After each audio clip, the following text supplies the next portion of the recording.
Pronto.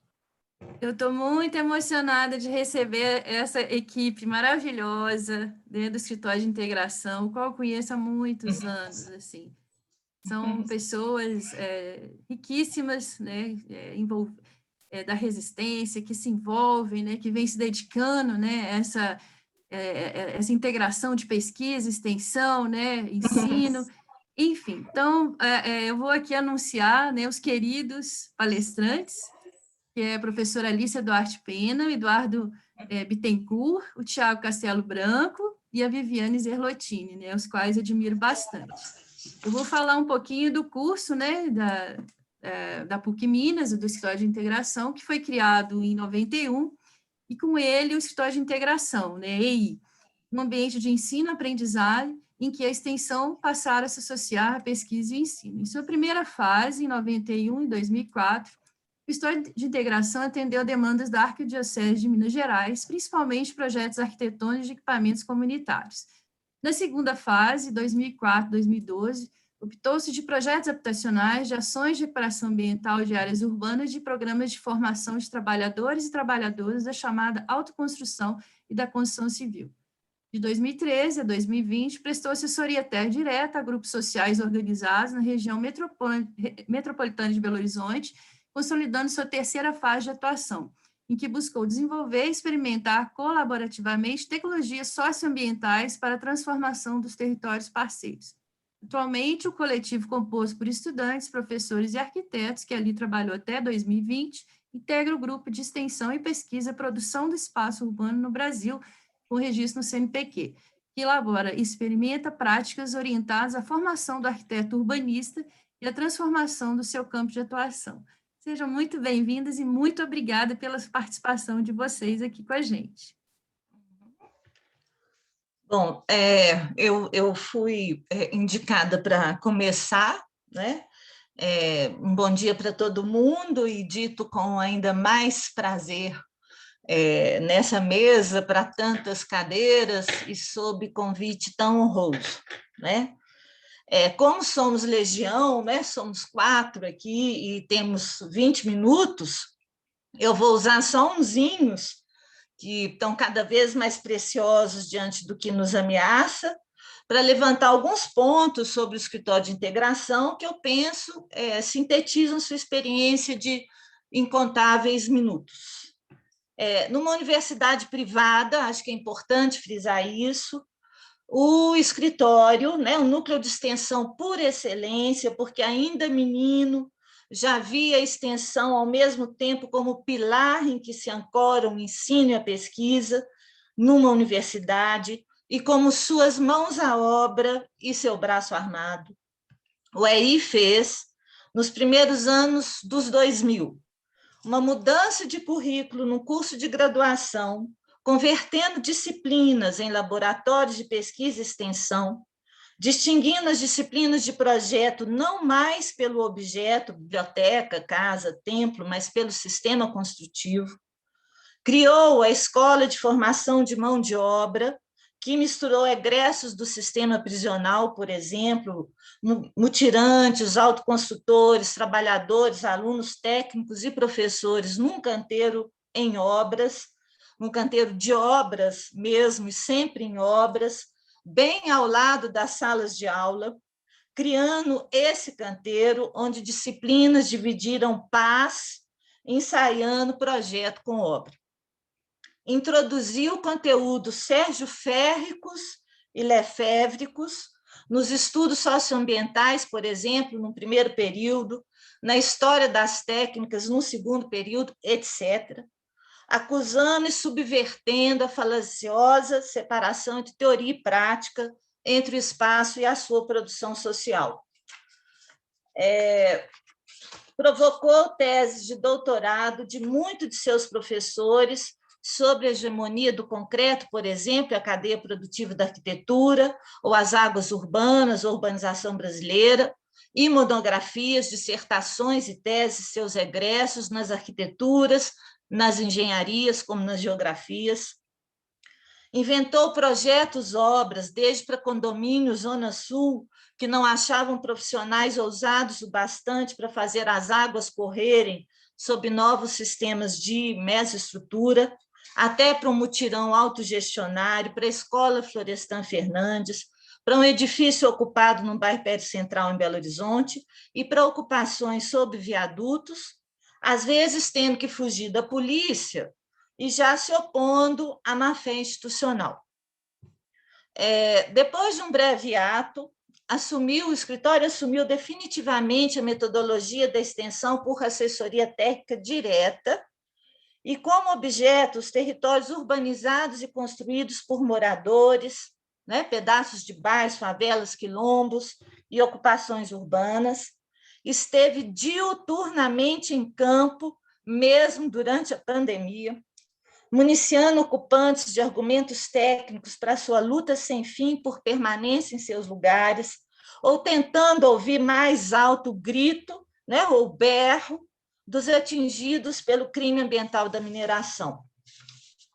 Penetrou incisivamente em disciplinas da graduação e da pós-graduação, transformou a antiga Escola de Formação de Mão de Obra no PROSA, Programa de Formação de Autoprodutores em Saberes Ambientais, gerou o projeto de uma residência profissional, ia provocando uma nova mudança curricular na graduação, debatendo novos 3 temas fundantes para o ensino da arquitetura e urbanismo, não mais a sustentabilidade, a inclusão e a tecnologia dos primeiros anos de 2000, mas o comum, a alteridade e a técnica como saber, comprometidos com tudo aquilo que iria na contramão dessa pandemia e da anemia da arquitetura diante das realidades mais sanguíneas, virulentas e óbvias por aqui, desde que, com as 5 em 1968, Sérgio Ferro foi da USP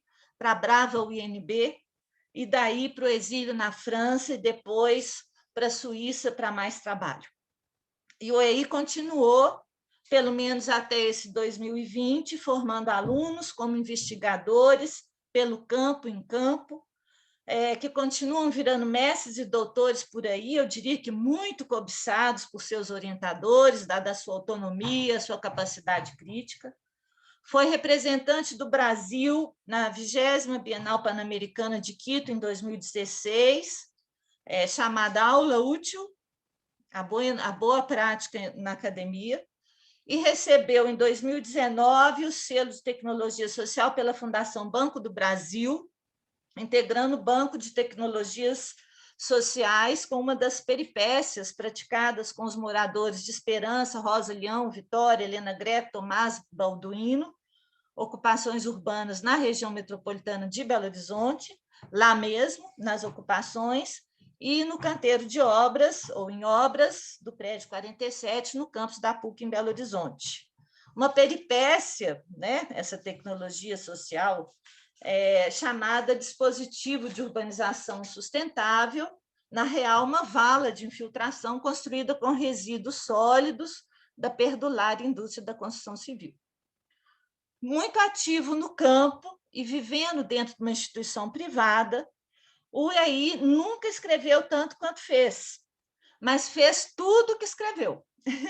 E só pensa a partir da prática sobre ela, por ela, dentro dela. Era o que eu tinha a dizer. Eu estive no escritório como pesquisadora ou coordenadora nesses períodos até 2016, 2017. Passo agora a palavra a meus colegas que assumiram o escritório até 2020. Agradeço enormemente a oportunidade de falar nesse encontro tão mais importante quanto deve nos parecer a vida nesse momento, em especial a Lisa e a companhia de todos. Alicia, a gente que agradece, estou aqui, né, na sequência da sua forte fala para trazer para nossos ouvintes um pouco do que foi o Escritório de Integração para a formação continuada de alguns egressos. E aí eu vou compartilhar com vocês, como sempre, né, a fala desses egressos a partir, claro, mais do que a gente falar aqui por eles, a gente gostaria que eles estivessem aqui com a gente, com certeza estão.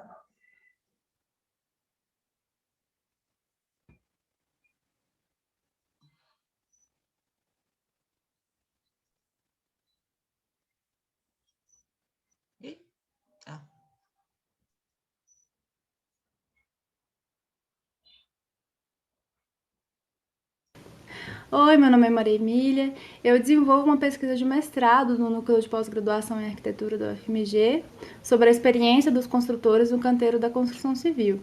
E 2 momentos durante o curso de arquitetura na PUC que os projetos do escritório de integração impactaram nos modos de pensar e praticar a arquitetura que reverberam ainda hoje na minha pesquisa. A primeira foi a experiência do canteiro em obras dentro do campus, que criava mesmo uma ponte com a prática construtiva, aproximando o corpo de fato a essa prática, né? E, claro, levando em consideração assim, um outro entendimento dos processos, dos tempos, dos ritmos da construção. E aí, o segundo momento foram os próprios projetos de extensão que agiam, né, fora do campus acadêmico que eu participei, que preocupavam em criar uma aproximação real com esses sujeitos que vivem aquele espaço, né? Esse espaço da interação dos projetos, esses sujeitos que experienciam o espaço, que conseguem dizer dos impactos de cada ação, esses sujeitos que sonham, que imaginam o espaço, né? E o contato que a extensão proporcionou na vivência acadêmica com certeza contribuiu com outro olhar sobre o espaço, muito mais sensível e preocupado com a dimensão humana das questões que são desenvolvidas hoje na minha pesquisa. Bom, a minha proximidade com o trabalho do escritório de integração foi fundamental para que eu pudesse ter condições hoje de realizar uma investigação de mestrado lá na Escola de Arquitetura da UFMG, né? Esse trabalho do EI, que eu estive vinculado desde o ano de 2013 ao ano de 2017, o que eu acho importantíssimo desse trabalho é que existe um vínculo muito forte entre a ação técnica e as relações políticas, né?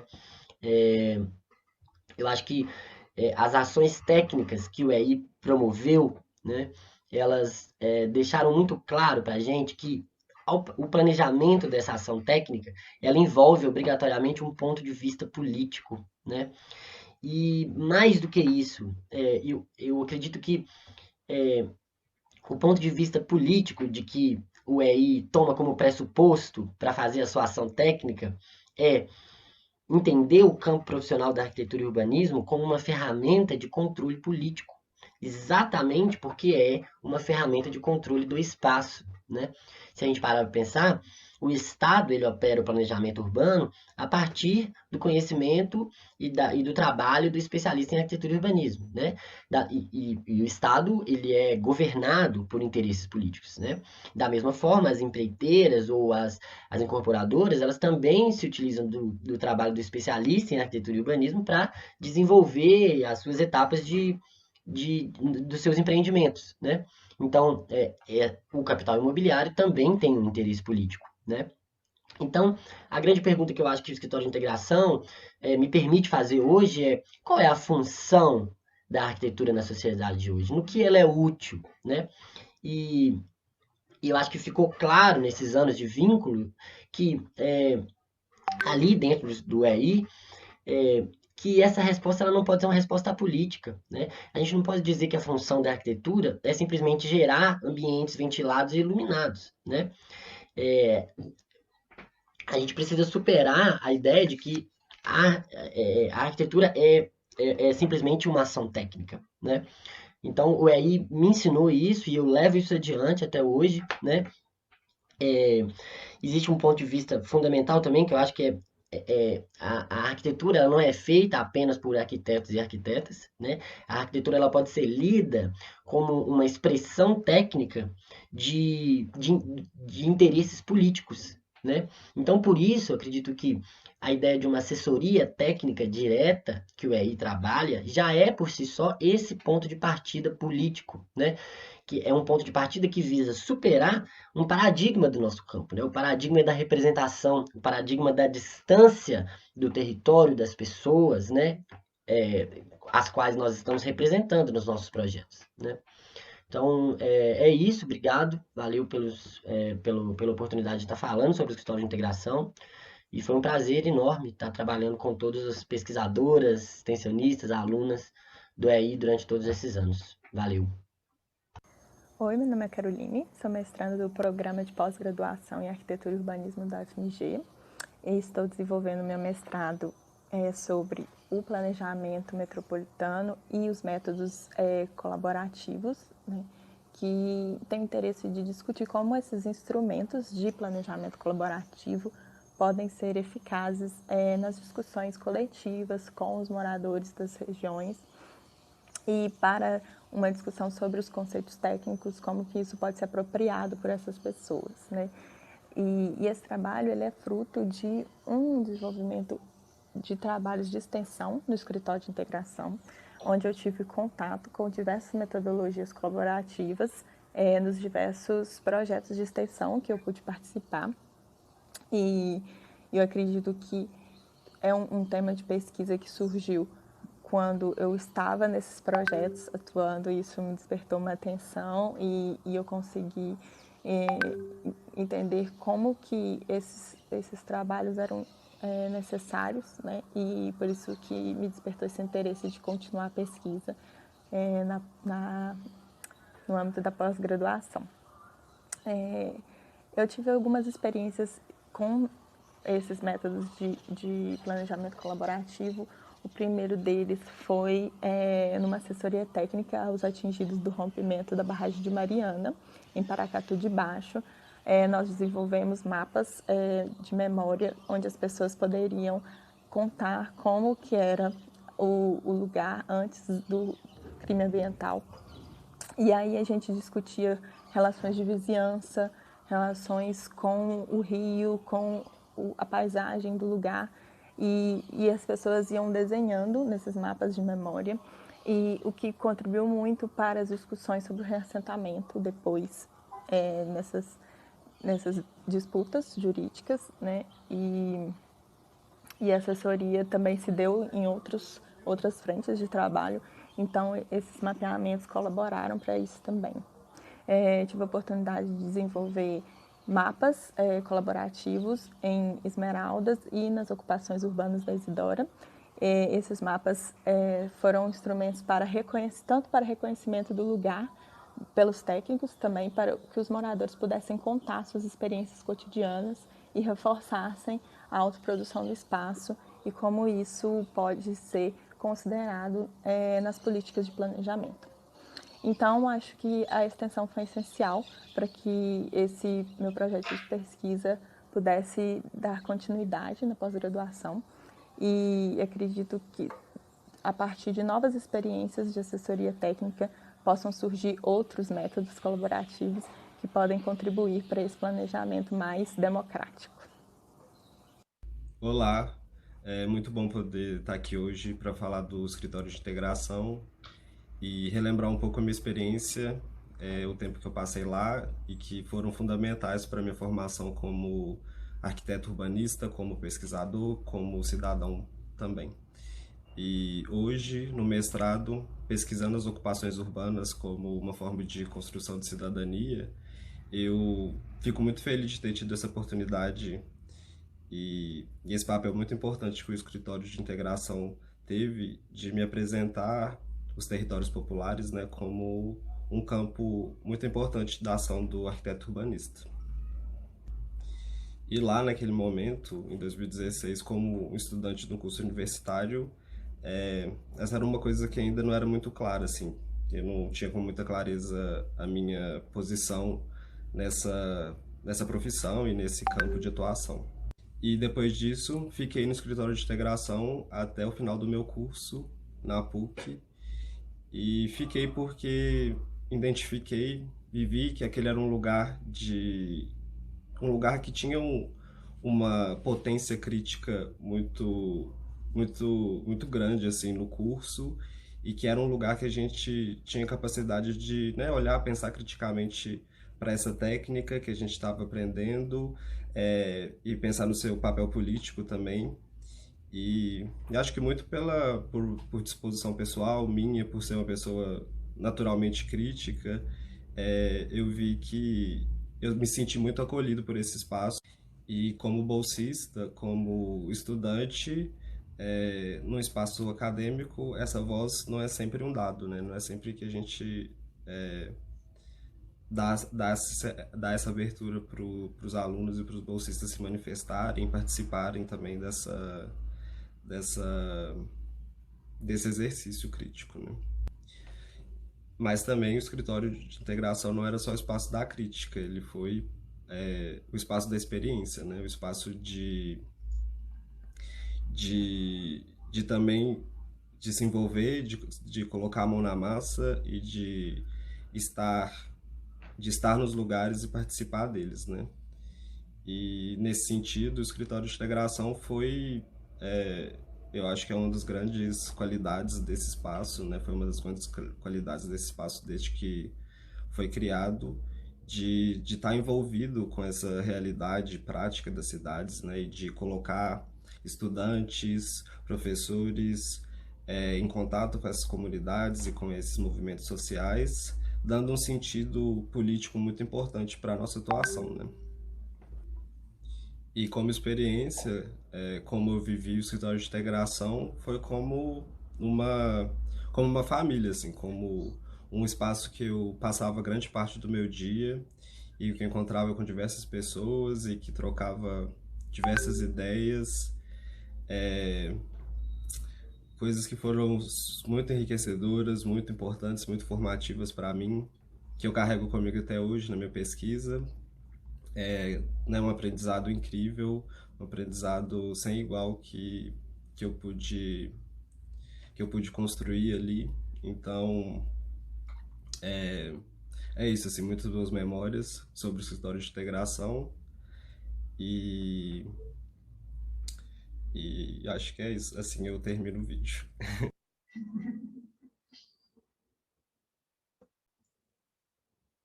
Agradeço, Alicia.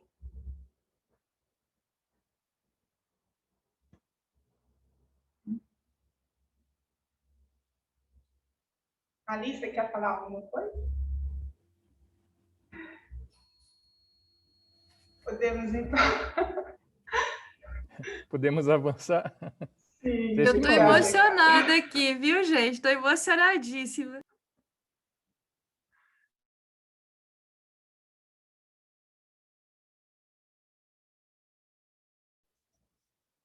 Bom, quem fala agora seria o Tiago, né, Tiago? Você quer começar, então, e na sequência? A gente pede desculpas, mas, enfim, como somos uma legião, né, a gente acaba... Essas falas, elas vão ser coletivas. Vocês estão me ouvindo, gente? Sim, Thiago. Abaixa aí, cara. Ô, gente, esse garotinho que está aqui do meu lado é meu filho, João. Quem tem filhos aí está enfrentando durante essa pandemia esse desafio de... Nesse momento eu estou no meu escritório, eu tenho um escritório de maquete em Belo Horizonte e que funciona junto com o meu escritório de arquitetura. Como na construção civil as pessoas podem ser mortas, né? O nosso setor não parou. Então, a gente está trabalhando intensamente.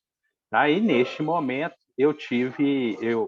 as aulas dele retomaram e ele está aqui comigo hoje, trabalhando aqui junto comigo. Na realidade, enquanto ele assiste a aula, eu estou trabalhando e você tem que ficar dividindo a atenção com o estudo. Eu vou falar rapidamente com vocês um pouco de uma perspectiva que a gente desenvolve muito dentro do escritório de integração, a partir especialmente dessa experiência que a gente tem tido de forma mais rotineira, né? Desde 2013, 2014, quando a gloriosa Alicia assumiu aí a coordenação do escritório de integração e levou essa temática das ocupações urbanas de forma mais contundente para dentro do departamento. Não que essa discussão não estivesse antes dentro do departamento, né, dentro do escritório de integração, ela já estava, então entendam essa fala aqui como mais uma fala de um egresso, tá? Que é o que eu sou. Eu me graduei nessa escola tive a felicidade de aprender e redescobrir o ser arquiteto nesta escola e especialmente no escritório de integração. Eu acho que é importante falar rapidamente um pouco sobre essa trajetória dentro dessa conversa desse testemunho, né, que eu acho que contribui. O meu pai era maquetista, eu trabalho com arquitetura, porque maquete é um subproduto aí, né, algo que está diretamente vinculado com a arquitetura, desde os meus 7 anos de idade. Tá? E aí eu fui aprendendo a fazer arquitetura dentro dessa oficina de maquete, que eu vinha com meu pai, assim como o João está aqui hoje, eu ficava aqui o tempo todo trabalhando com ele, fui aprendendo. Depois eu me graduei em História, eu fiz um curso técnico antes no Cefet de Minas Gerais, curso técnico de edificações, cansei um pouco do ambiente da construção e da arquitetura e fui fazer História. E assim que eu terminei de fazer História, eu ingressei no curso de Arquitetura, mas durante todo esse período eu continuei trabalhando com maquete, mesmo quando eu estava me graduando em História. Isso foi extremamente importante porque eu tinha uma perspectiva bem convencional de arquitetura e eu, na realidade, por mais crítico que eu seja do campo profissional, eu adoro ser arquiteto, tá? Eu tenho esse problema que eu acho que é um desvio de caráter, gostar de ser arquiteto. E eu tenho esse desvio de caráter. Então, eu continuo arquiteto, me entendo dessa forma, me entendo como um arquiteto historiador e desde 2009, dentro do escritório de integração, dentro do ambiente da PUC Minas, eu me envolvi com as ocupações. E aí agora fica parecendo até um testemunho de um drogado, entendeu? De um sujeito que viciou com esse processo. E eu estou aí, me graduei em 2009, e desde então já são 12 anos envolvidos intensamente com as ocupações e ampliando as possibilidades de reflexão a partir do que eu vivencio dentro do escritório de integração nesta relação com educação, ensino e pesquisa. É até engraçado porque essas 3 pernas, né, que compõem aí o ensino superior, elas não fazem sentido nenhum para mim, porque elas sempre ficaram misturadas. Inclusive, esse fica me perguntando que hora que eu estou fazendo alguma coisa, estou fazendo outra. Eu tenho uma dificuldade enorme de definir isso, porque parte muito também, e aí é uma característica minha, dessa trajetória de uma formação que foi também muito intuitiva, especialmente por causa da maquete. Tá? E aí eu sempre destaco isso, porque se vocês entrarem lá no meu currículo Lattes, a minha primeira profissão é maquetista, que é como eu me considero até hoje. Eu sou um maquetista que, por um acaso, fez História, por um outro acaso, se tornou arquiteto, tá? E que trabalha com essas pessoas, tentando descobrir uma arquitetura que faça sentido, tá? Que faça sentido, porque aquela outra arquitetura não faz mais sentido para mim, por mais que eu continue admirando ela. Tá? Eu admiro, porque a beleza ela é sempre beleza, por mais que ela seja cruel. Eu lembro de uma fala do Sérgio Ferro, né, quando ele fala da pirâmide do Egito, né, como é que aquele trem pode ser uma merda? Aquilo é uma merda, né, porque quantas pessoas sofreram para construir aquilo? Só que, mesmo sendo uma merda, é lindo, assim como temos várias outras coisas. Por exemplo, vou falar, eu adoro música clássica, música erudita. Eu acho uma tristeza Richard Wagner ter sido tocado pelos nazistas, porque Richard Wagner é lindo, tá? Eu acho maravilhoso. Eu não consigo deixar de achar, mesmo essas coisas que são feitas de forma cruel, muito lindo, né? De ficar emocionado frente àquilo, assim como eu me emociono com Brasília. Tá? Todas as vezes que estou aí, eu acho maravilhoso. Tive a oportunidade, só para informação, de fazer várias maquetes para o CEPLAN. Tá? Não me lembro agora do nome do professor, mas fiz várias maquetes do CEPLAN, inclusive uma maquete do campus, né? Do campus da UNB. Dito isso, eu quero só compartilhar com vocês aqui, eu vou tentar ser muito breve, algumas imagens e uma reflexão que eu tenho tentado construir a partir dessa experiência que a gente tem no escritório de integração. Deixa eu começar a compartilhar minha tela aqui. Vou ser mais breve possível, tá? E aí eu peço desculpas se eu for acelerando demais. Como é que eu faço para compartilhar a tela? É só share screen, não é isso? Eu estou desabilitado, parece. Eu vou transformar você em co-host agora, Thiago. Tá bom.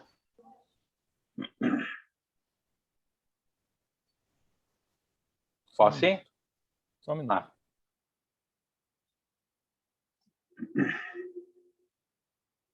Isso que eu vou falar vai ser extremamente breve, tá, gente? Eu juro, eu vou passar rapidamente, mas eu queria colocar essa reflexão, compartilhar com todos, inclusive também com os meus colegas do escritório de integração, porque é uma reflexão que eu ainda Thiago, já pode estou sim. desenvolvendo. Tá bom.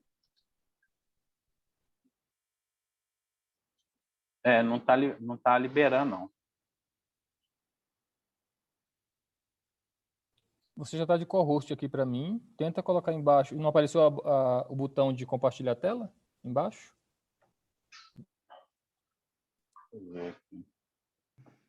Não.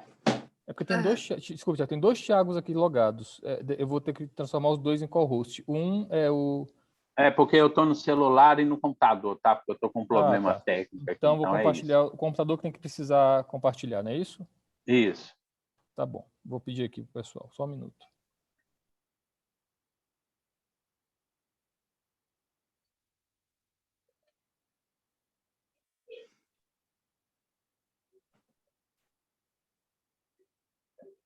Eu acho que agora mudou alguma coisa aqui. Apareceu um trem. Isso, agora já pode. Oba!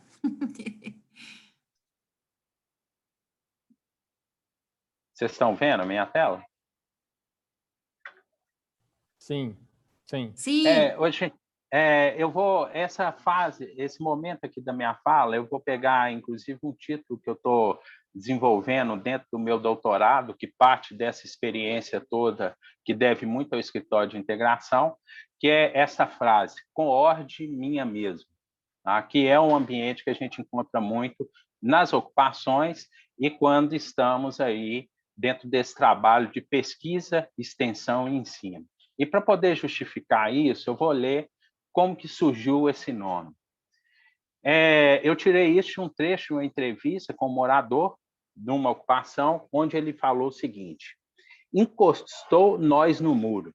Aí eu não fui para o muro, não.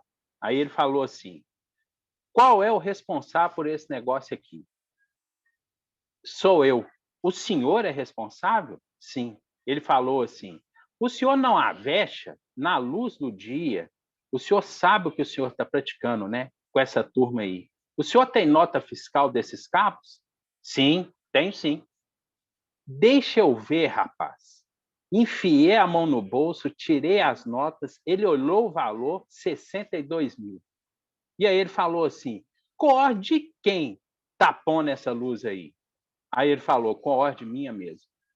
Essa é uma frase, isso é um trecho de uma entrevista com um morador da Ocupação Vitória. Ele foi morador da Ocupação Vitória, da Ocupação Vicentão, o senhor Vanderly Nestor Antônio, ao estabelecer uma conversa com um policial que questionava a instalação de um gato, que é muito mais interessante chamar de gato do que falar de ligação clandestina, onde a gente já criminaliza de antemão aquilo que a gente está falando. Eu entendo que as ocupações em Belo Horizonte, dentro dessa experiência que a gente tem construído dentro daí, ela tem 4 fases. Tá? Você tem uma fase que é uma fase de ação direta, tem uma segunda que é uma ação institucionalizada, uma terceira que eu entendo que é uma ação institucional, uma quarta que passa por uma crise institucional e tentativas de reconstrução. E aí eu vou mostrar para vocês, dentro da fase de ação direta, que são algumas situações que o escritório de integração desde 2008, começa a colocar nas discussões na minha graduação. Tá? Então, temos a ocupação Camilo Torres, a ocupação Dandara e a ocupação Eliana Silva. Tá? E, finalmente, a ocupação Emanuel Guarani Caiová. Eu considero essas 4 ocupações que a gente teve algum grau de envolvimento aí durante esse período, que vai de 2008 até 2013, como essa fase da ação direta. E aí, o que caracteriza um pouco isso? A gente utilizava muito dos instrumentos institucionais que nós, arquitetos, estamos habituados, porém, não havia, com os assessores, nenhum vínculo com as instituições do Estado. Tá? Alguns deles ligados ao escritório de integração, outros não. No meu caso, por exemplo, eu fui extensionista voluntário do escritório de integração, e nesse momento eu já havia me formado, eu era um arquiteto que estava solto no mundo, trabalhando dessa forma, sem nenhum vínculo ainda, como professor universitário com a PUC, como eu estou hoje. Tá? Mas o tempo todo com um apoio importante de vários professores que estavam participando do escritório de integração. Nesse momento, quem são os agentes imobiliários mais afetados? São construtores de segundo escalão que atuam no mercado imobiliário de Belo Horizonte.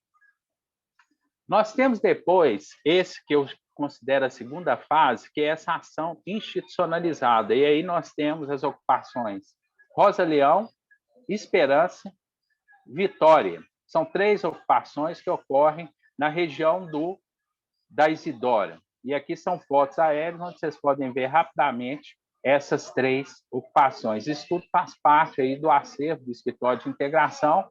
Isso foi viabilizado dentro de um processo de negociação que o escritório se envolveu diretamente, mobilizando, inclusive, na ocasião, toda a nossa universidade a atuar. Isso é uma coisa importante, que a PUC, em Belo Horizonte, ela tem um papel, por mais que ela seja uma universidade privada, ela tem um papel muito importante na atuação dentro da cidade, que é uma atuação diferenciada e que a gente não encontra normalmente em outras universidades particulares. Então, ela tem uma atuação que se assemelha muito à atuação das universidades públicas.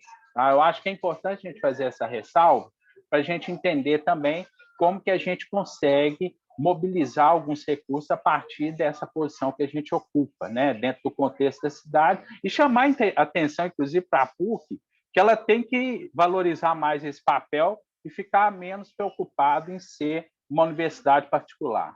Tá? Ela tem um compromisso social extremamente importante com a cidade, ela foi formada dessa forma, ela começou na nossa cidade dessa forma. E, finalmente, um outro caso desse período, que é o Pomar Cafezal. Neste momento, o escritório já se envolve de forma intensa. E aí nós temos um avanço, neste momento, que é muito claro, um limite do avanço da luta direta, da ação direta, e essa luta institucional. Então, a gente acaba enfrentando questões estruturais dentro do cotidiano desses territórios que a gente não consegue acompanhar. E aí ocorrem grandes contradições nesse momento. Como a gente ficava o tempo todo necessariamente buscando também essa atuação institucionalizada, a gente foi perdendo, num determinado momento, o contato direto com a produção espacial desses territórios ocupados. E é um momento onde a gente fica vivendo muito essa contradição. Inclusive, eu vi que está aqui na plateia a Marcela Silviano Brandão, que já foi professora ligada ao escritório de integração e participou de forma intensa neste momento.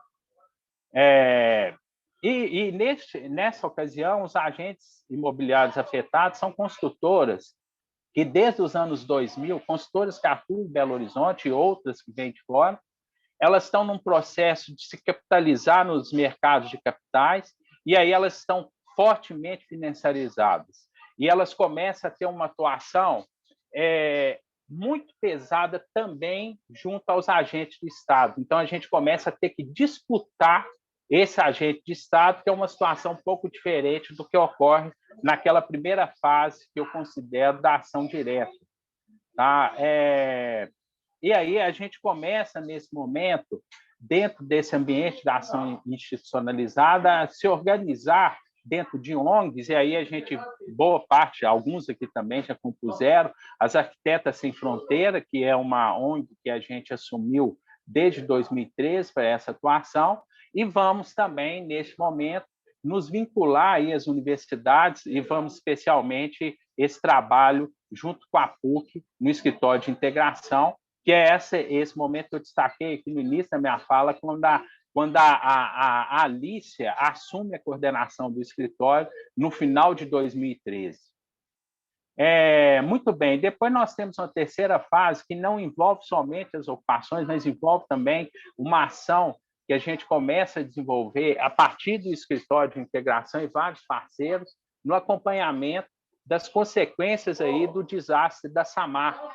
E em Bento Rodrigues, Paracatu de Baixo, onde a gente desenvolve várias ações de ensino, extensão e pesquisa, que nas falas aí dos nossos egressos, de outros egressos, né, a gente pôde ouvir um pouco o impacto que isso tem, inclusive na concepção deles, na maneira como eles têm trabalhado.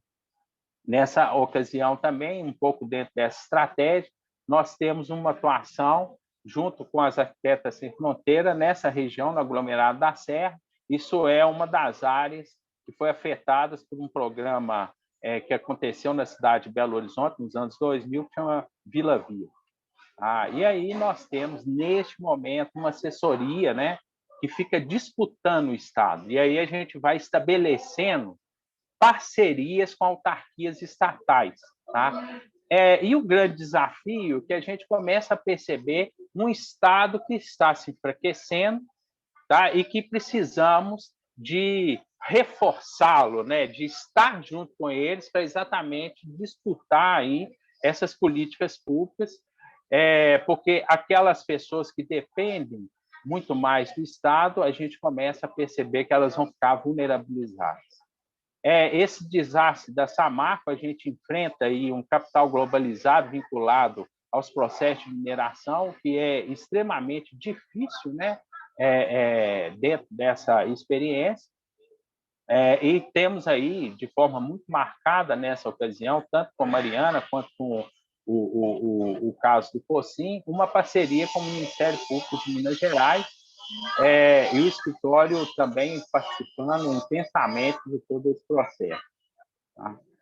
E, finalmente, o que eu acho que é a quarta fase, que é o que eu considero essa crise institucional que se instala especialmente aí após o golpe, né, de 2016, que retirou a presidenta Dilma do exercício do cargo, e aqui em Belo Horizonte nós vamos ter a ocupação Carolina Maria de Jesus, ocupação Vicentão, e retomamos uma atuação numa ocupação Zilá Espósito Helena Greco, que fica próximo é uma ocupação que faz parte atualmente das ocupações da Isidória.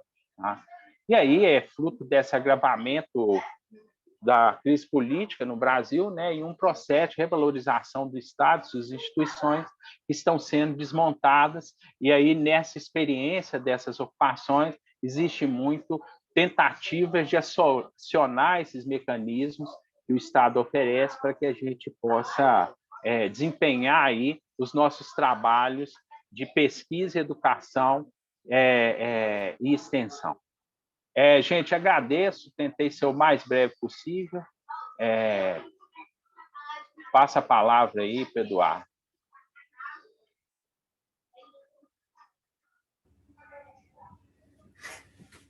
Que ótimo, né?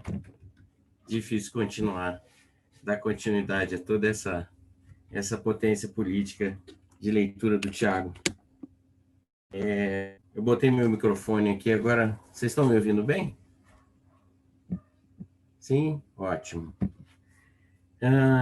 A gente vai dar continuidade através de uma, como a nossa professora sempre fala, né?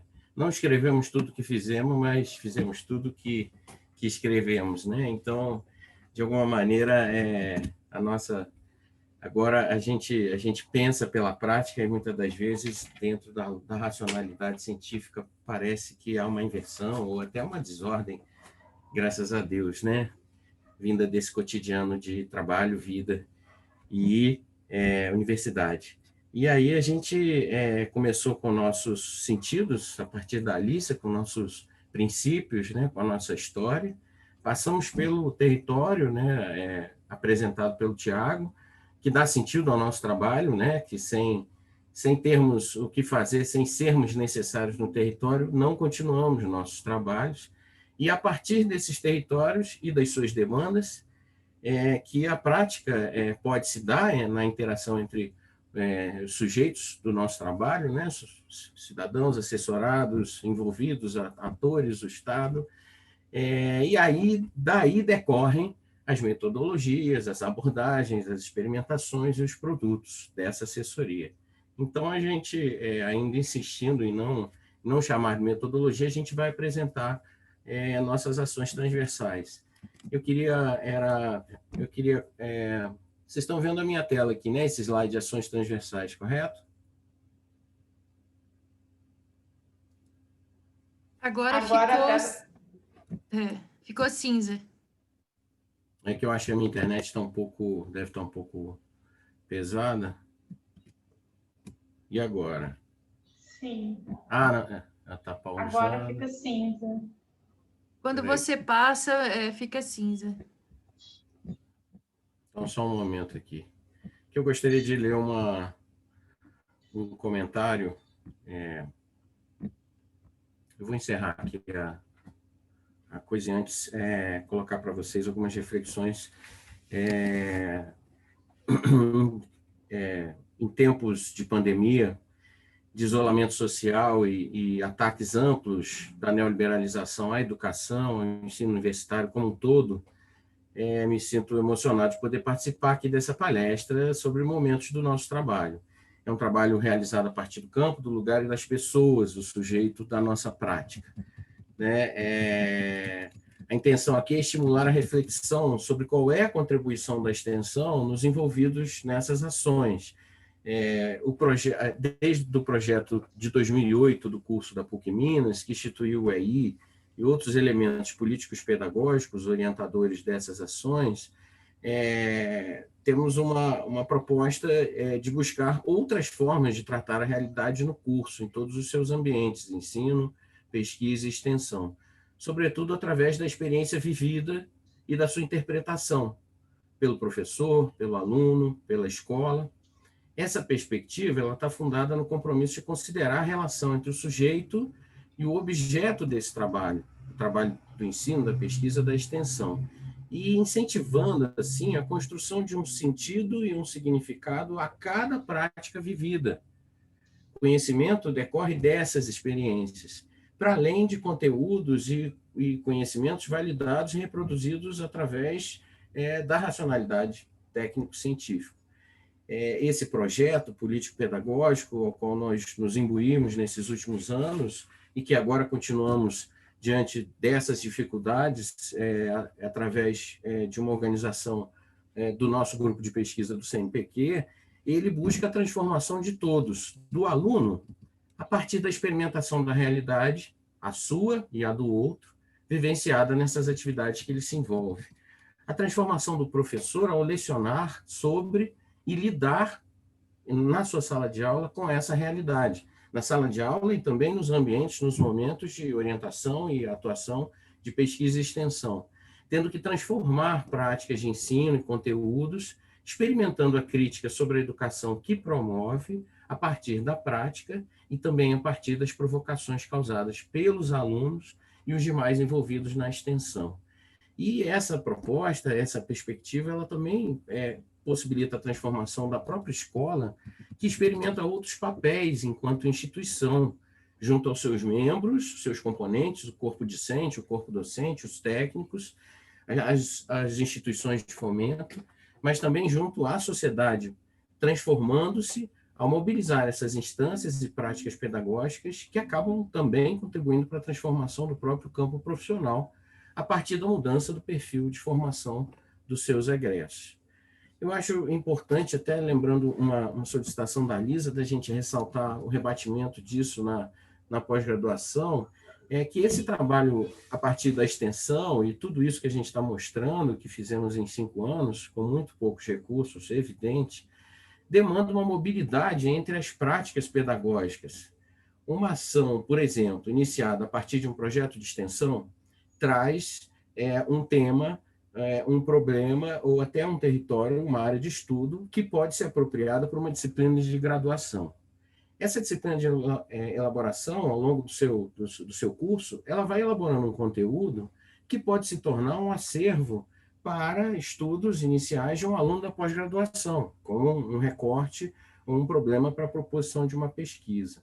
O resultado dessa pesquisa do aluno da pós-graduação pode ser novamente apropriado pelo coletivo, pela ação de extensão ou de assessoria, e subsidiar com parâmetros, com informações, um produto técnico que pode ser utilizado por uma comunidade em apoio a uma demanda urbana, ambiental e social.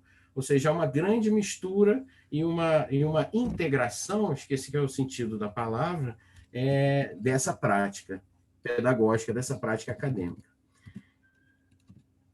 Ótimo, então vamos lá. Agora vamos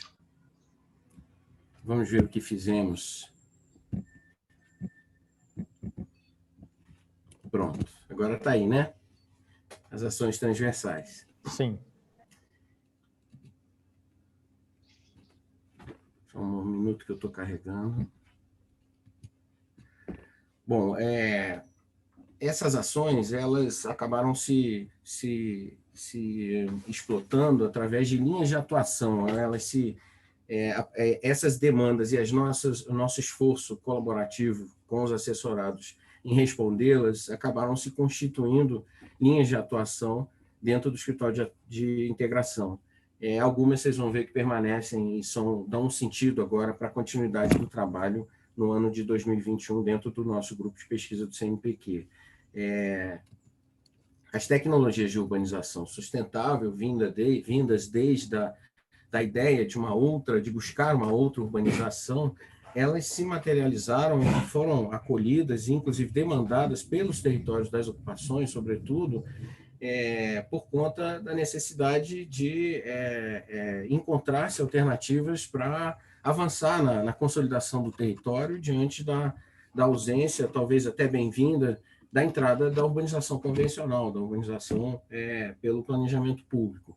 E as nossas ações, a nossa metodologia, os nossos produtos, ao longo desses dispositivos, ou mais do que focar na produção de sistemas ou dispositivos, nós tomamos como ponto de partida o desenvolvimento colaborativo dessas tecnologias, a partir de uma demanda, a partir de uma situação problema, juntando-se os envolvidos naquele trabalho, a gente vai tentando desenvolver um processo de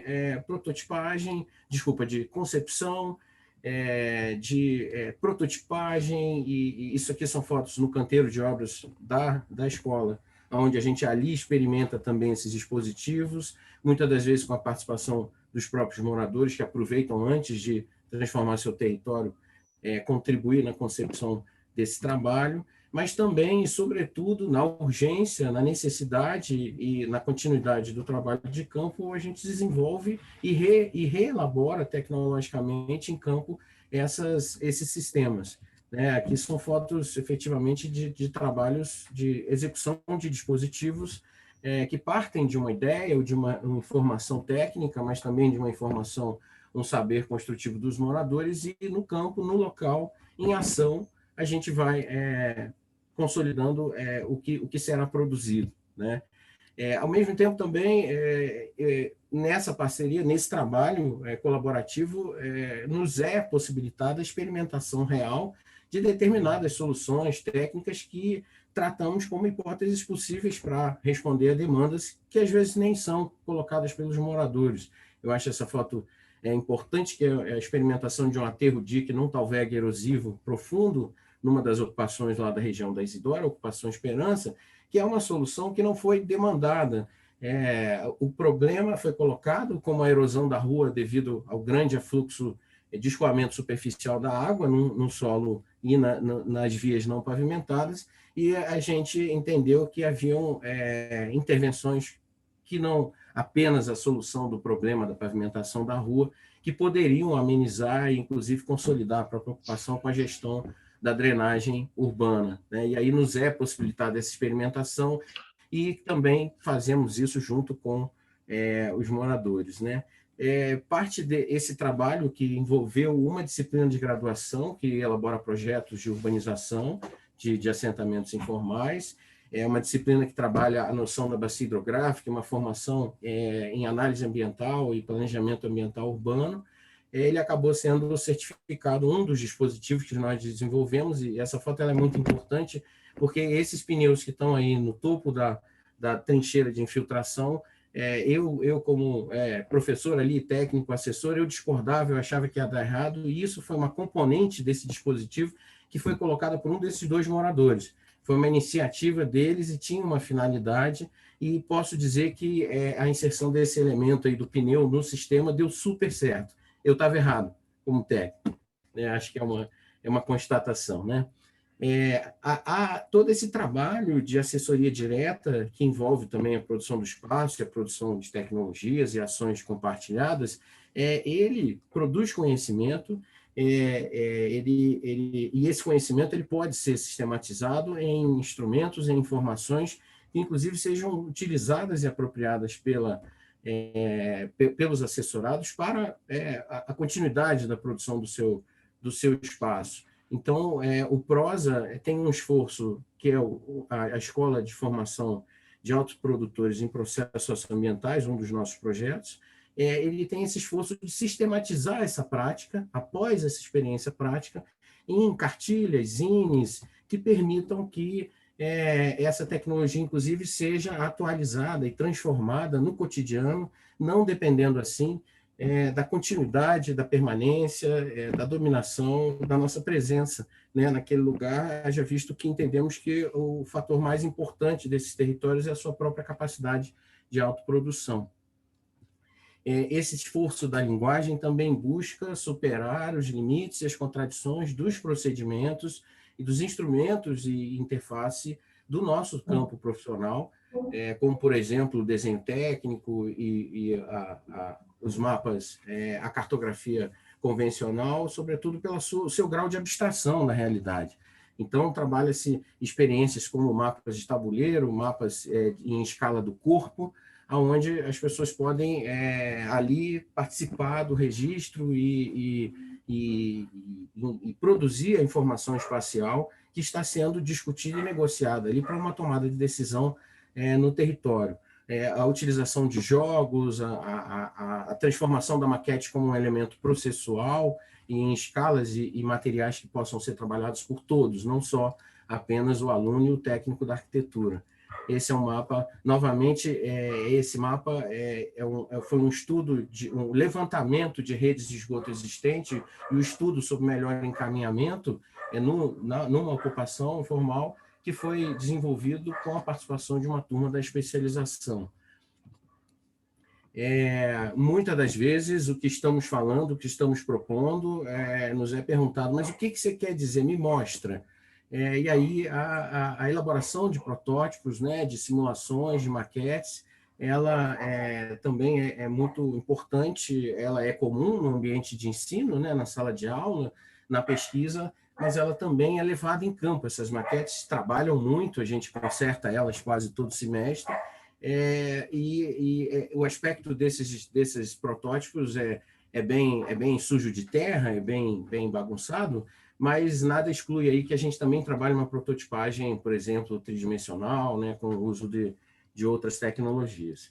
E, por último, o esforço do PROSA, muito pelo projeto conquistado pela professora Alice, desenvolvido pela professora Viviane, com patrocínio do CNPq, a gente conseguiu finalizar um livro-site, um ambiente virtual onde a gente colocou essa experiência nos últimos anos. Em breve estaremos compartilhando aí e vamos contar com o apoio de toda a rede da Enamparc para difundir o material, até porque ele está num formato bastante aberto, que eu acho que pode ajudar principalmente quem está trabalhando as pesquisas. A nossa penúltima linha, a nossa última linha é a regularização fundiária plena, retomando de alguma maneira ou revelando o quanto que o sentido do nosso trabalho é atuar em territórios de conflito este produzido pelo próprio processo de urbanização, sobretudo pelas suas instituições, como o planejamento público, para não deixar de colocar mapas, produtos técnicos, projeto, né, também produzimos, sobretudo porque muitas das vezes é necessário essa resposta, essa informação para assessorar a disputa, a luta por esses moradores por uma urbanização sustentável, né, para contrapor o argumento técnico do planejamento público, que muitas vezes diz que não dá ou não pode, por opções particulares, sobretudo buscando uma eficiência técnico-financeira em detrimento do reconhecimento do direito, ou da efetivação de direitos dessas comunidades. E aí a técnica e a assessoria, a análise ambiental integrada, o levantamento de informações ambientais para a contraposição de limites legais, são desenvolvidos nesse sentido. Por último, acho que é importante falar do levantamento socioespacial, que é uma forma de escuta da autoprodução, desse outro, que busca, que revela o princípio do prosa, né? Que a gente primeiro conheça qual é o vocabulário que compõe a visão de mundo do outro, né? Que não é a nossa, de modo que a gente possa estabelecer ali uma interação, principalmente uma negociação através da identificação de palavras geradoras, de um vocabulário e definições que possam nos ajudar a avançar na construção de um trabalho comum, né? Isso também é feito não só através da estratégia de entrevistas narrativas, do estudo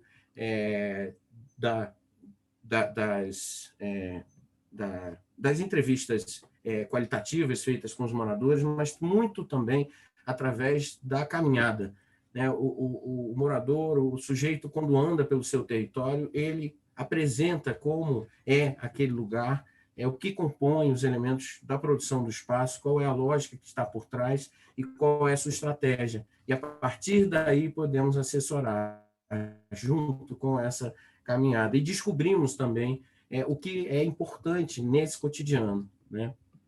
Terminando, então, duas vinculações que achamos fundamentais da nosso trabalho, da extensão na pós-graduação.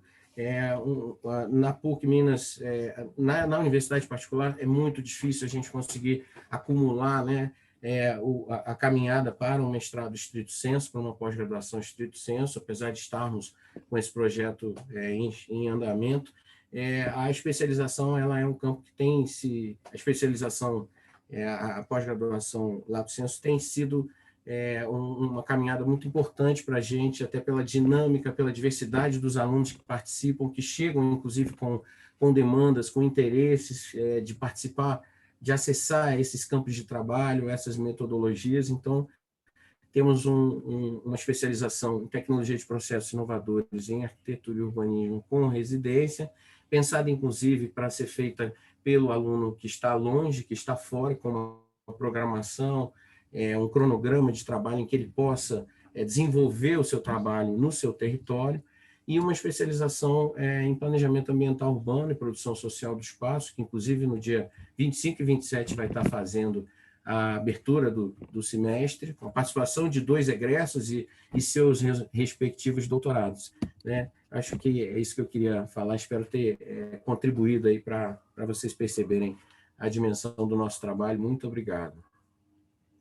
Agora eu passo para a professora Viviane fazer esse desafio de fecharmos. Estamos muito emocionados, tá, pessoal? Nós também.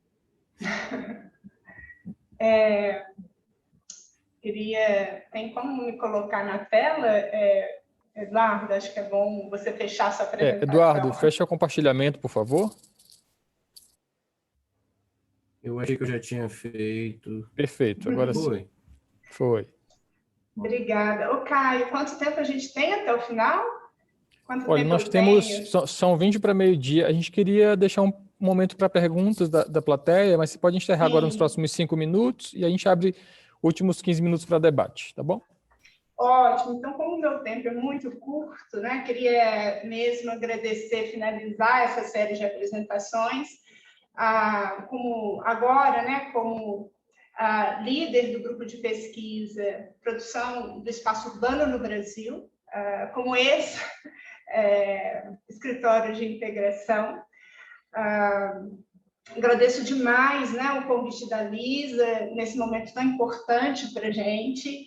É muito oportuno a gente poder estar aqui abrindo as oficinas e compartilhando com todos vocês o nosso trabalho, que foi desenvolvido entre 2015 até 2020, né? A Alicia como coordenadora do escritório de integração, depois eu entro numa coordenação compartilhada com o professor Eduardo e ficamos até o início de 2020.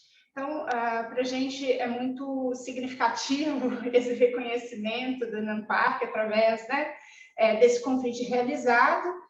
E agradecemos ao Ricardo, à Ângela, ao Gamir, ao Marcos, à Luciana, à Lisa e ao Caio aí por essa oportunidade.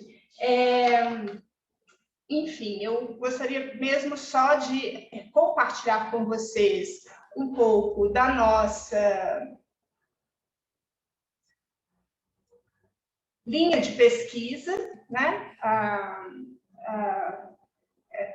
O grupo, né, de produção do espaço urbano no Brasil, ele tem 3 linhas de atuação, como o Eduardo acabou de apresentar, né?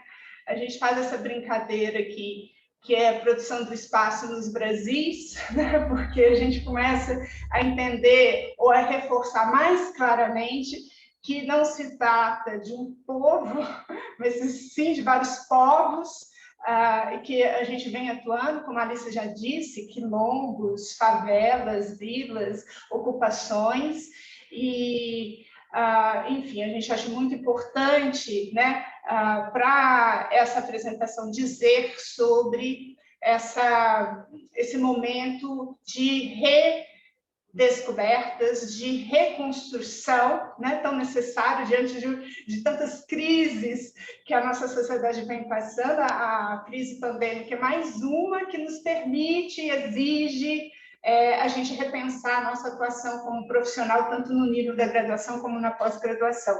Enfim, né, hoje aqui eu apresento para vocês, nesses 5 minutos restantes, as nossas linhas de ação que vêm de uma história, né? Acho que é muito importante dizer da história. Se a gente está aqui reconstruindo, não quer dizer que a gente vá apagar essa história, e essa história nos é importante quando hoje não mais a gente atua assim, né, de modo tão juntos, mas agora, a partir desse regime remoto, mas tentando buscar essas aproximações. Mas, enfim, foi nesse lugar, né, esse lugar que a gente viu aqui, que foi desenvolvido esses 3 eixos temáticos que o grupo de pesquisa e extensão do CNPq quer manter, né, quer reforçar, que são esses conceitos da alteridade em substituição à antiga ideia de inclusão. Então, a gente já entende que no mundo, numa modernidade reflexiva, né, ou pós-moderna, num período que estamos hoje, é necessário reconhecer não só a complexidade das nossas cidades, mas muito a diversidade, né, com que nós, arquitetos e urbanistas, enfrentamos ou lidamos, né, não é uma questão de enfrentamento, mas a gente lida isso com a nossa atuação a partir dessa cidade real. Então, esse reconhecimento é muito importante. A gente traz, em substituição a um tema que é muito importante também no departamento, ao longo, né, da sua história, nessa construção de um projeto político-pedagógico, além da autoridade, a gente também quer trazer para o nosso trabalho do grupo de extensão de pesquisa o conceito do comum, em substituição ao que a gente diria, né, falaria, estaria lá colocado no projeto, essa questão da sustentabilidade. Então, quando a gente começa a entender que o comum, como alguém já disse, né, nessa abertura de mesa, é uma prática instituída, acho que foi a professora Algamir, né? Então, esse conceito ele existe para a gente a partir dessa constituição, a partir da prática. A Alícia também já reforçou, e aqui o nosso eixo, né, um terceiro tema do nosso eixo, que é o conceito da tecnologia, mas também com a concepção de que é uma técnica com saber, né? Então, é muito importante entender que esse saber é construído socialmente. Enfim, gostaria de mostrar para vocês um pouco o que resultou, né, dos nossos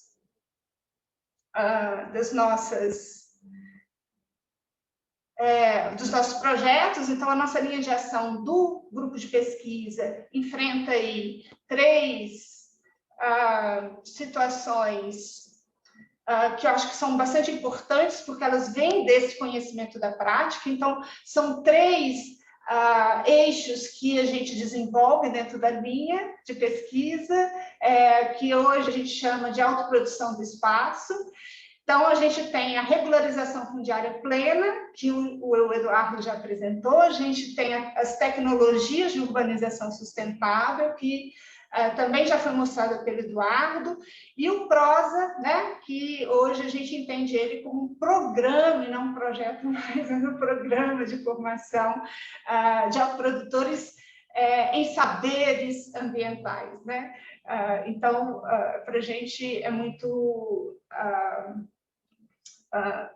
importante dizer para vocês que a gente está nesse período de reconstrução, mas também tentando trazer, né, da nossa história, da nossa experiência, que caminhos a gente pode reforçar a partir dos nossos estudos, das nossas pesquisas, das nossas atuações enquanto assessores técnicos de grupos, né, organizados coletivamente, já que o que a gente trabalha são, né, com os movimentos populares, com essas demandas dos movimentos populares que nos demandam, né, um outro tipo de cidade, uma cidade mais justa.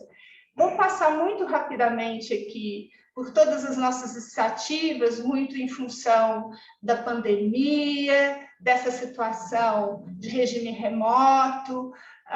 O Eduardo já falou, então é muito legal a gente dizer que as iniciativas também são dos alunos, né? Então a gente tem aqui um podcast a partir de um trabalho do professor Eduardo, tentando levar para as ocupações urbanas, a partir da demanda delas, né?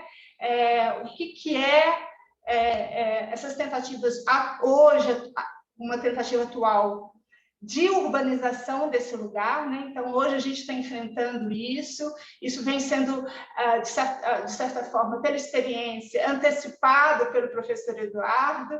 Os alunos queriam entender o que seria essa regularização fundiária, os moradores das ocupações também. Então, a gente foi fazer oficinas, e isso, claro, não nos impedindo, né, de estar junto com os moradores, tomando todas as medidas de segurança. Daqui a pouco a gente vai ver a nossa iniciativa em relação ao trabalho da extensão num momento de necessário distanciamento físico, né, para evitar a transmissão do vírus, mas isso não quer dizer um isolamento social. Então, a gente vai falar um pouquinho, bem rapidamente para vocês. Aqui algumas iniciativas mais atuais do TUS, né, das Tecnologias de Urbanização Sustentável, também para dar respostas a esse momento que a gente está vivendo. Então, a gente acredita muito firmemente que é preciso redesenhar as nossas cidades para acomodar outros equipamentos de uso comum, né? De certa maneira, inovando para além dos equipamentos públicos, para além de iniciativas privadas. A gente está muito fortemente trabalhando e implantando situações em que essas tecnologias, esses saberes técnicos possam estar espacializados no espaço a partir dessa ideia do uso comum. Então, são os pontos de água, são as casas de acolhimento dos moradores em situação de rua, são equipamentos de tratamento de água, que são sistemas, né, de tratamento de água, que tem um reforço muito grande pela vocação urbana dessas ocupações.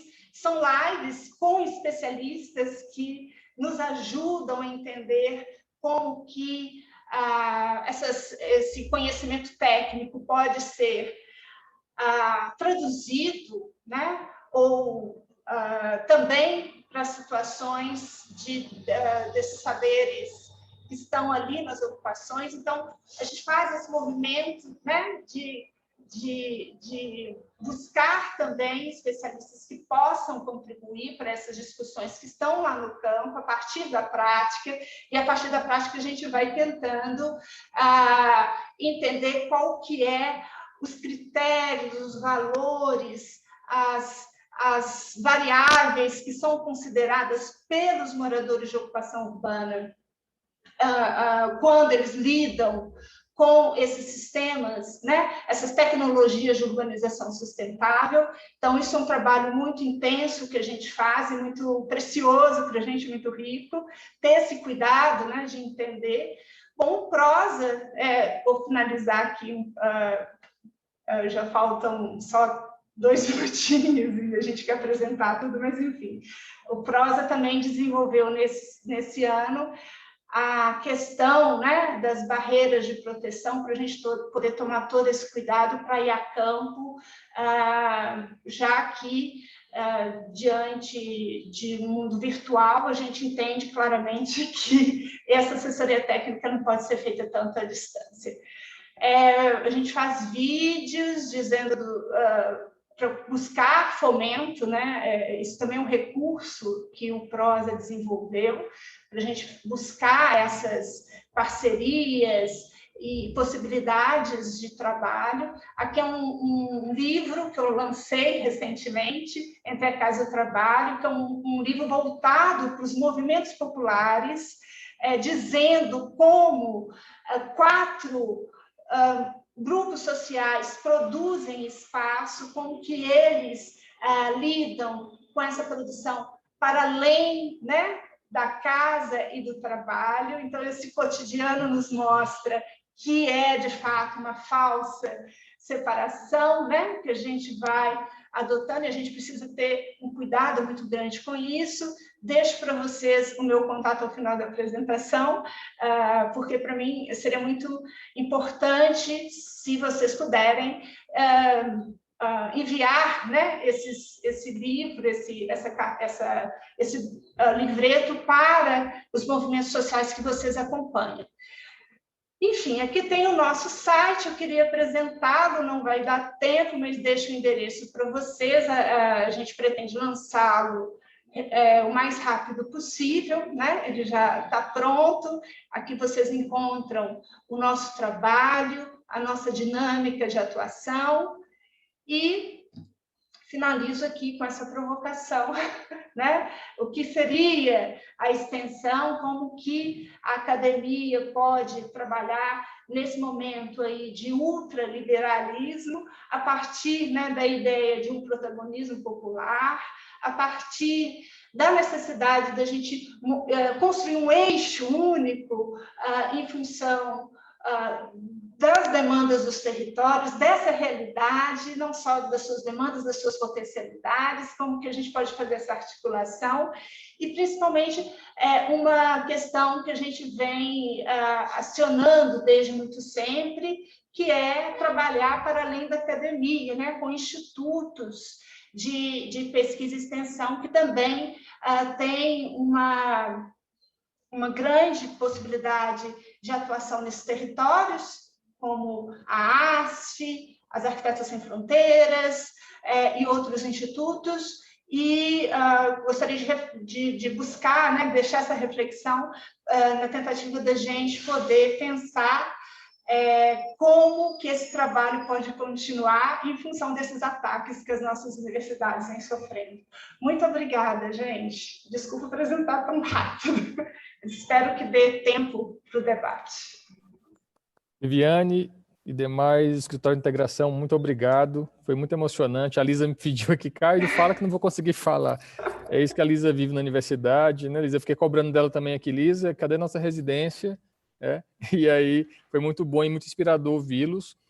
Nós temos alguns minutinhos porque as oficinas já estão começando, a gente teve que condensar a nossa estrutura, então meio-dia já começam 2 oficinas, na de Torre Catedral, na sala 1, e Habitar Água, na sala 2, já tem os participantes aqui entrando nas salas, mas eu queria abrir para quem está nos ouvindo alguma pergunta, a gente vai usar o chat aqui de perguntas, pode escrever, a gente vai deixar aberto esse momento. Pode falar, Liz. Enquanto você vê aí se tem perguntas, eu só queria fechar agradecendo muito essa legião maravilhosa, né? Que nos emociona. Eu quero dizer, em primeiro lugar, os gestos amorosos e a amizade que vocês têm. Não é muito comum isso na academia, eu queria ressaltar isso, assim. Ninguém me contou, eu vi de perto, eu estive aí, conheci, vejo vocês, o trabalho, o suor, vai além de reflexão crítica, de técnica, enfim, é admirável isso, assim, a gente precisa disso, desse calor humano dentro da universidade, sabe? E outra coisa que chama atenção são os braços todos que vocês têm, né? Como se fosse um octopus, né? Um polvo. São várias frentes, mas que se entrelaçam e se entrelaçam na graduação e na pós. Então, assim, não adianta a gente ter uma residência na pós desvinculada da graduação, sabe? Então, isso eu acho que é a maior lição que vocês trazem para a gente. Então, nós temos escritório modelo em grande parte das universidades federais, né, ou estaduais, que os escritórios modelos devem ser abraçados pelas residências, né, essa troca, os bolsistas de extensão. Então, assim, a questão do território, que vocês, né, Tiago ressaltou bastante isso, o território, ele vai unindo, né, depois Eduardo reforçou, ele vai unindo essas várias frentes de pesquisa, né, de ensino. A inserção curricular, ela pode se dar muito a partir do território, né, a inserção curricular da extensão, né, então, assim, vocês deixam um legado, vocês apresentam, assim, que é muito importante nesse momento para o Brasil todo, sabe? Então, a gente agradece demais, assim, isso tudo que vocês apresentam, e tem uma sugestão da gente até colocar no Instagram do Enampar, agora o contato, né, de História de Integração de vocês, deixar lá, divulgar ao máximo, né? Esse livro, Viviane, a gente queria divulgar também, tem que ver ele em forma de digital também, para facilitar, né? Ver uma forma eu já li o livro, fantástico, vai ser referência aqui. Enfim, vamos dar, então, né, tentar fechar com algumas questões, né, Caio? Tem aí alguma coisa? Lisa, você podia trazer a pergunta interna aqui, que já foi respondida no chat, mas ninguém ouviu lá fora. Aí você pode fazer essa pergunta? E o Eduardo sim. pode responder. Primeira foi da própria Viviane, né, sobre a questão da produção do espaço, né, que ela pergunta sobre as instituições, né, os agentes institucionais em cada fase do processo de ocupações, Tiago. Como é que você até respondeu aqui, se quiser responder para a turma toda. o som. Liga o som, Thiago. Estão me ouvindo, gente? Sim. Eu tentei responder aqui de forma sintética, o mais rápido possível aqui, né?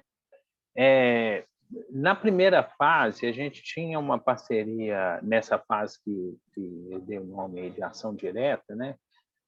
Nós tínhamos um apoio muito importante da própria PUC, através do Serviço de Assistência Jurídica, na pessoa do professor Fábio Alves, e tínhamos também uma parceria muito importante com a Defensoria Pública, tá? Além do escritório de integração, porque vários dos técnicos que estavam atuando, eles não tinham nenhum vínculo com as universidades naquela ocasião, e sempre que necessário ter um peso institucional, o escritório de integração se apresentava como um parceiro para poder fazer isso, tá? Na pessoa da professora Leta, da própria professora Alícia, né, que também já estava envolvido no escritório, e o professor Roberto Eustáquio, tá? Que eram quem estavam atuando nessa ocasião. Na segunda fase, nós temos já uma atuação, a Defensoria Pública ela vai, de alguma forma, atravessando todos esses momentos, tá? Mas, na segunda fase, nós temos uma atuação mais importante do Ministério Público, tá? Mas a gente, como parceiro do Ministério Público na construção de soluções, aí, especialmente nas disputas que a gente se envolveu dentro da mesa de negociação. Acho que Eduardo também, talvez, se quiser, pode complementar sobre isso, porque ele também participou diretamente dessa fase. Além do fato de, nessa ocasião, estarmos todos já com algum vínculo institucional dentro das universidades, né? Então, eu, por exemplo, estava atuando nesses diferentes momentos. Eu passo a ser professor da PUC e também passei a ser professor da UFMG. O Eduardo também, a própria Viviane, né, que já foi da UENG, né, Viviane? Então, o tempo todo, esses lugares onde a gente atua, como professores, a gente vai levando os nossos problemas, né, os nossos problemas de extensão e de atuação técnica. Na terceira fase, eu acho que a gente tem uma coisa, todas essas fases elas se misturam, isso é importante destacar, elas nunca são puras, né, completamente. Só que tem algumas situações que são marcantes. Na terceira fase, eu acho que a gente tem uma coisa que marca muito, que é uma atuação quase institucional de fato. A gente passa a trabalhar, por exemplo, em alguns momentos, junto com o Ministério Público e ser confundido com o Ministério Público. Tá? As pessoas ficam achando que a gente é do Centro de Apoio Técnico do Ministério Público, inclusive dentro do próprio Ministério Público. A gente começa a se envolver em disputas internas que a gente não tinha nem noção, tá? E que é normal, né, dentro de qualquer instituição. Nessa quarta fase agora, eu acho que a gente começa a ter, eu acho que tem um retorno assim, em alguns aspectos, mas a gente continua ainda tendo muito marcado uma parceria com a Defensoria Pública, com o Ministério Público, tá? E uma participação junto a um mandato, né, compartilhado que tem ocorrido em Belo Horizonte, Gabinetona, que eu acho que também é algo que caracteriza um pouco esse momento. Tá? Assim, em linhas gerais, passa mais ou menos por aí. Não sei se Viviane, a própria Viviane que perguntou, ou outra pessoa, se quiser complementar, achar que tem alguma outra coisa que eu possa ter deixado de falar aqui nesse momento. Obrigado mais uma vez, Lisa, Caio, todo mundo aí da organização do evento, esse convite. Fico muito honrado em estar participando aqui com vocês, especialmente, assim, por exemplo, a Ângela Gordilho, que eu não sei se ela está aqui ainda, ela sempre foi uma referência. É sempre interessante a gente estar encontrando ao vivo com a nossa bibliografia, né? É sempre emocionante isso. Obrigado. É verdade, Thiago. E uma das coisas importantes, assim, um dos efeitos colaterais positivos é a gente conseguir se reunir nesse momento em várias cidades, né? Talvez a gente não teria recurso para fazer isso presencialmente e a gente tem que aproveitar e valorizar nesse momento os pontos altos, né, desse momento virtual. Foi muito importante ter vocês aqui. Lisa, algum comentário final? A gente não tem mais perguntas. Infelizmente, assim, infelizmente não, felizmente foi maravilhoso, mas nós temos que encerrar, porque senão a gente prejudica as oficinas e não é a nossa intenção. Ah, Ângela, dá uma palavrinha. Fala aí, Ângela. A bibliografia está aqui, gente. A bibliografia, vem, Ângela.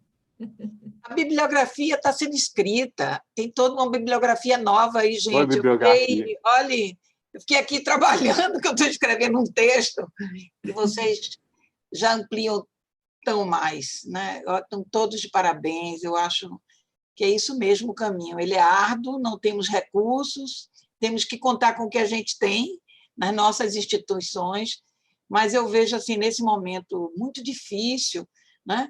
Esse é o caminho aí para fortalecer o nosso papel de arquitetos e da arquitetura, e temos que aproveitar essas instituições que abrem esse espaço para a gente com o que tem, e as pontifícias, né, elas, todo mundo aí falou em universidades católicas ou em universidades privadas, mas não é à toa que os dois que estão avançando nas privadas são vocês e Campinas, né? São as duas pontifícias.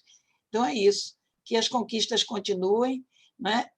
E eu adorei aquela frase, né? Fizemos muito, não escrevemos tudo o que fizemos, né? Mas tudo que está escrito, de fato, foi exercido. É isso. Eu acho que temos que guardar a energia para os nossos trabalhos mesmo e ampliar aí nosso campo com esses meninos que estão chegando, jovens professores. É isso. Precisamos de muitas mãos. Obrigado e tudo de bom aí nesse evento lindo, Lisa. Não vou poder assistir todas as oficinas, mas avisa aí, eu acho que vai ficar gravada para os meninos depois. Muitos não puderam se inscrever, né? Os recursos estão muito limitados dentro das universidades.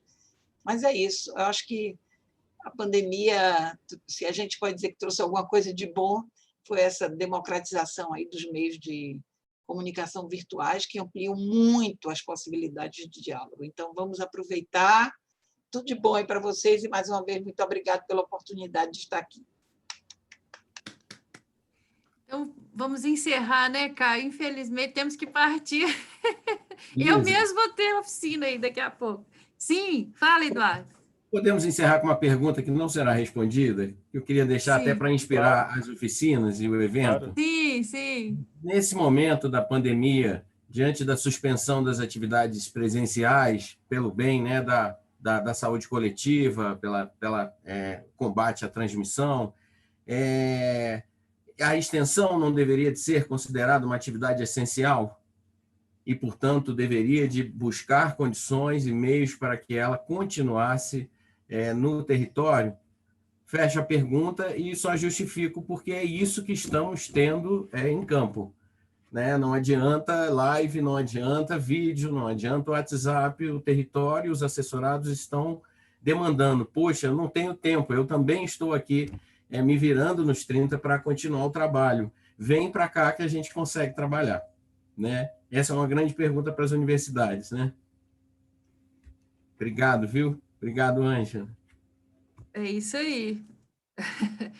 Extensão, a produção de conhecimento vindo da extensão foi o que vocês mais mostraram aqui, né? E é isso que a gente pretende com essas oficinas mostrar aqui, né? No nível nacional, a diversidade que a gente tem, a riqueza, né? São grupos de pesquisa, são, né, junto com os histórios modelos, então nós temos aí uma variedade. Infelizmente, não vão ser gravadas por causa do formato, não, vão ser gravadas pelos coordenadores internamente, mas não, vamos dizer assim, colocada no YouTube, porque são formatos de grupos internos, isso ia limitar bastante, mas os coordenadores vão gravar alguma coisa e vamos ter um momento no Enamparc, no dia de 1 a 5, né, para falar dessas oficinas. Então, vamos trazer esses resultados para o momento no grande evento, né? Então, vai ser dessa maneira. Então, podemos encerrar, né? Vamos... Avante! Isso mesmo, gente. Muito obrigado. Esse evento, sim, a mesa de abertura e a nossa palestra foi gravada e vai para o canal do Enamparc. Como a Lisa bem lembrou, oficinas vão ser momentos síncronos de trocas e os coordenadores podem gravar e eles vão optar em disponibilizar ou não para a gente, mas o resumo vai ser disponibilizado no Enamparc. Obrigado mais uma vez a todo mundo. Obrigado, Lisa. Obrigado a todos, gente. Professora Ângela, Obrigada, foi o final aí. gente. Obrigado, bom evento. Muito obrigada. Abraços. Beijos.